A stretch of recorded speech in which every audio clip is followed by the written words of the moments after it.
Hi hello friends, ഞാനിന്ന് പപ്പായ വെച്ചിട്ടൊരു അടിപൊളി തോരനാണ് ഉണ്ടാക്കുന്നത്. നിങ്ങൾക്ക് പപ്പായ കിട്ടുകയാണെങ്കിൽ ഇതുപോലെ ഒന്ന് ഉണ്ടാക്കി നോക്കൂ. നല്ല അടിപൊളി ടേസ്റ്റാണ്.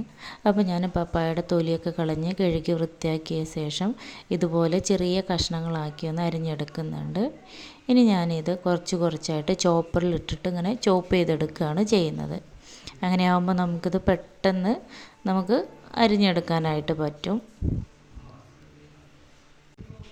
അപ്പോൾ പപ്പായ എല്ലാം ഇതുപോലെ കുഞ്ഞു കഷ്ണങ്ങളാക്കി ഞാൻ അരിഞ്ഞെടുത്തിട്ടുണ്ട്. ഇനി നമുക്ക് തോരനുണ്ടാക്കാം. ചൂടായ ചട്ടിയിലേക്ക് നമുക്ക് വെളിച്ചെണ്ണ ഒഴിച്ച് കൊടുക്കാം. അതിലേക്ക് കടുകിട്ട് പൊട്ടിച്ച ശേഷം കുറച്ച് കറിവേപ്പില കൂടെ ഇട്ട് കൊടുക്കാം. ഇനി നമ്മൾ ചോപ്പ് ചെയ്ത് വെച്ചിട്ടുള്ള പപ്പായ നമുക്കതിലേക്ക് ഇട്ട് കൊടുക്കാം.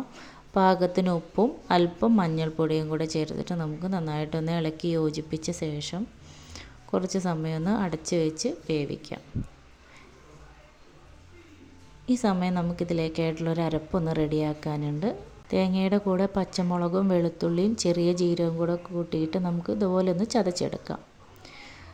അപ്പോൾ നമ്മുടെ പപ്പായ ഏകദേശം ഒന്ന് വെന്ത് വന്നിട്ടുണ്ട്. ഇനി നമുക്കിതിൻ്റെ സെൻറ്ററിലായിട്ട് നമ്മൾ ഈ ചതച്ച് വെച്ചിട്ടുള്ള തേങ്ങയുടെ കൂട്ട് ഇട്ട് കൊടുക്കാം. ഇനി അതൊന്ന് മൂടി വെച്ചിട്ടൊരു 2 മിനിറ്റ് നേരം കൂടെ ഒന്ന് നമുക്ക് അടച്ച് വെച്ച് വേവിക്കാം. അപ്പോൾ നമ്മുടെ പപ്പായ തോരൻ ഇവിടെ റെഡി ആയിട്ടുണ്ട്. നമുക്കൊന്നും കൂടെ ഒന്ന് നന്നായിട്ടൊന്ന് മിക്സ് ചെയ്ത് കൊടുക്കാം. അപ്പോൾ എല്ലാവരും ഒന്ന് ട്രൈ ചെയ്ത് നോക്കണം, അഭിപ്രായം പറയണം. Okay, thank you.